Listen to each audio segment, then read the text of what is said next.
Blue whale के मरने से समुद्र के तल में एक अद्भुत व्हेल फॉल इकोसिस्टम बनता है जो दशकों तक कई जीवों जैसे बैक्टीरिया, कीड़े मकोड़े, शार्क और गहरे समुद्र के खास जीवों को भोजन और आश्रय हैबिटेट देता है, जिससे मृत व्हेल का शरीर एक भोजन का द्वीप बन जाता है और पोषक तत्वों का चक्र पूरा होता है जो अन्यथा बंजर गहरे समुद्र के लिए जीवनदायी होता है।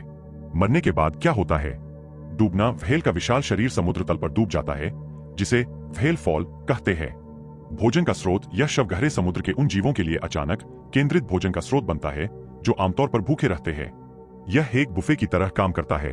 विजटन व्हेल का शरीर कई चरणों में विघटित होता है जिससे अलग अलग समय पर अलग अलग जीवों को फायदा मिलता है। इस प्रक्रिया में हजारों प्रजातियां पनपती है। पोषक तत्वों का चक्र। व्हेल के शरीर से निकलने वाले वसा, फैट्स और अन्य कार्बनिक पदार्थ पोषक तत्वों को गहरे समुद्र में वापस लाते हैं जो सतह से नहीं पहुंच पाते। किसे जीवन मिलता है? स्कैवेंजर शार्क, एगफिश और क्रैब जैसे जीव शुरुआत में मांस खाते हैं। ओस्मोट्रोफ्स बैक्टीरिया और अन्य सूक्ष्मजीव व्हेल के ऊत को, टिश्यूज से तेल और वसा को सीधे अवशोषित करते हैं। केमोसिंथेटिक समुदाय कुछ बैक्टीरिया सल्फाइड और मीथेन का उपयोग करके ऊर्जा बनाते हैं जिससे कई तरह के अनोखे जीव जैसे ट्यूबवॉर्म और क्लैम्स को जीवन मिलता है जो पूरी तरह से व्हेल के शव पर निर्भर होते हैं। बोन ईटर्स कुछ खास कीड़े और शार्क हड्डियों में बचे हुए तेल को खाते हैं। संक्षेप में, एक ब्लू व्हेल की मृत्यु गहरे समुद्र में एक पूरे नए इकोसिस्टम को जन्म देती है जो कई प्रजातियों को भोजन, घर और जीवन देती है जिससे महासागरों की जैव विविधता बनी रहती है।